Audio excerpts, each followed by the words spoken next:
Assalamualaikum warahmatullahi wabarakatuh. Di sini kami dari kelompok 2 ingin mempresentasikan mengenai case studi kami. Kami kelompok 2 yang beranggotakan M. Putra Rizky Fadilah, dan Kalista Angkasa Putri, dan Agung Bagus Menda saya sendiri, yang berjudul mengenai pengaruh kompensasi entalpi sama penyerapan uap air pada tumbuhan budingnya Wibortia tesmani J. Leonard, G. Pellegrinia J. Al. di hutan tropis.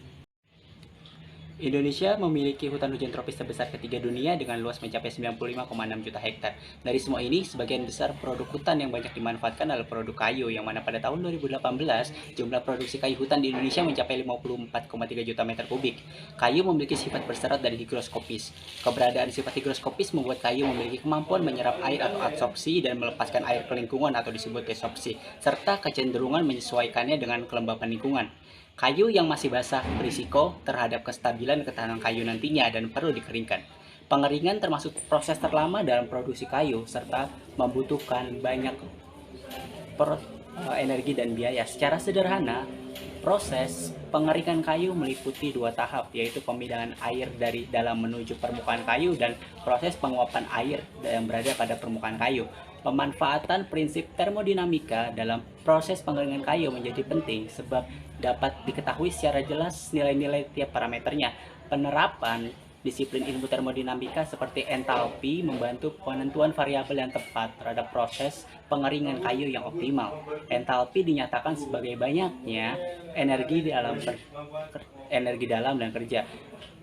Karena berupa fungsi keadaan, entalpi diukur berdasarkan keadaan awal dan akhir dari sistem.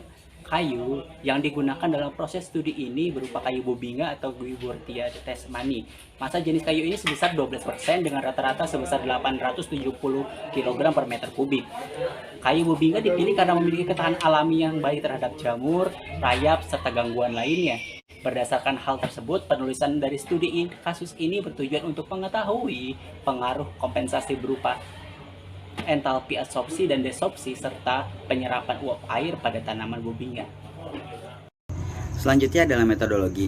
Nah, jurnal utama yang digunakan adalah Effect of Enthalpy and Tropic Compensation during Absorption of Water Vapor in Tropical Woods, The Case of Bobinga Wibortia tesmani J. Leonard, G. Pellegriniana J. L. yang ditulis oleh Mez et al. Pada tahun 2008. Nah, persamaan yang digunakan pada jurnal ini adalah untuk absorpsi ada ln H dikurang delta S per R dikali RT, dan untuk desorpsi ada delta S per R min ln H dikali RT, di mana delta S merupakan entropi, H merupakan kelembapan, dan T merupakan temperatur, dan R merupakan konstanta hukum gas. Nah, lalu perubahan entalpi juga dapat dihitung dengan rumus delta H sama dengan delta G plus T delta S, di mana delta G merupakan energi B bagi.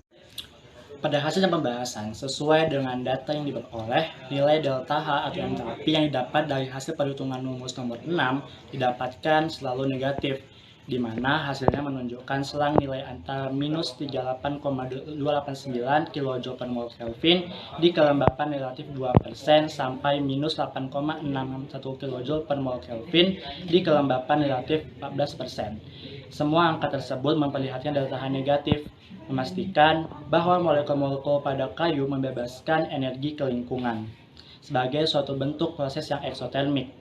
Dihitung pula berbagai parameter termodinamika yang berkaitan, diantaranya suhu, energi bebas Gibbs, entalpi atau delta H, dan entropi pada tabel berikut. Berdasarkan tabel di bawah nantinya, kelembapan relatif berpengaruh terhadap besar atau tidaknya nilai entalpi. Nilai entalpi semakin kecil seiring bertambahnya kelembapan pohon.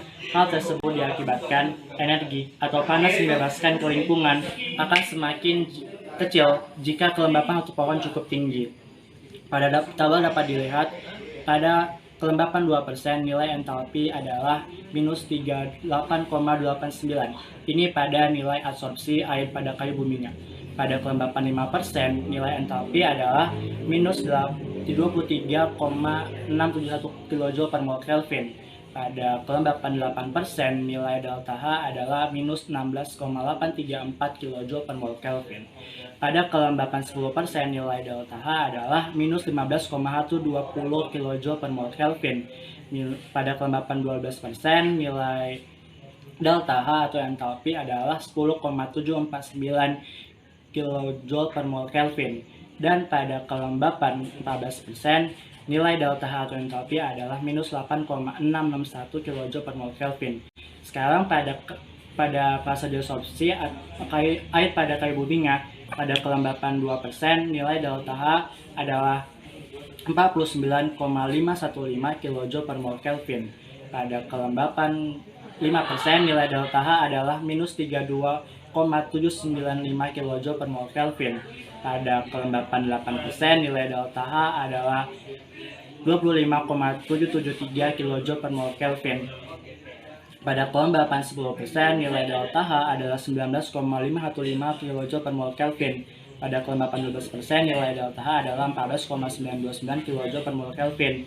Pada kelembapan 14%, nilai delta H adalah minus 95,06 kJ per mol Kelvin. Nilai dari tadi sudah menunjukkan bahwa penjelasan yang saya sampaikan sebelumnya mengenai korelasi antara entalpi dan kelembapan cukup berpengaruh pada di sini. Kompensasi entalpi entropi didapatkan dari gambar 1 dan gambar 2. Grafik tersebut memperlihatkan hubungan berupa garis lurus sehingga persamaan 7 terbentuk. Melalui persamaan 7 diketahui nilai TB sama dengan 374,14 K dan A sama dengan min 1,005 di mana A berdimensi energi. Pada tabel 3, delta HA merupakan hasil perhitungan yang dilakukan menggunakan delta SA dan delta HB merupakan hasil perhitungan yang dilakukan menggunakan delta SB. Dapat dilihat bahwa pada hasil dari kedua perhitungan yaitu delta HA dan delta HB sesuai dengan perhitungan yang dilakukan oleh MES-E, di mana semakin tinggi kelembaban maka nilai HA semakin kecil. Pada tabel 4 dapat dilihat bahwa hasil perhitungan yang dilakukan pada keadaan desorpsi sama dengan hasil perhitungan yang dilakukan pada keadaan adsorpsi seperti yang terlihat pada tabel 3. Nah, untuk di kesimpulan diketahui bahwa perubahan entalpi memiliki pengaruh langsung terhadap perubahan entalpi. Nah, nilai kelembapan relatif menandakan besar serapan air yang terjadi pada kayu, sehingga dapat disimpulkan bahwa perubahan entalpi secara tidak langsung memiliki pengaruh terhadap besar serapan air pada kayu. Berikut merupakan daftar pustaka yang digunakan. Terima kasih, apabila ada salah kata mohon dimaafkan. Terima kasih.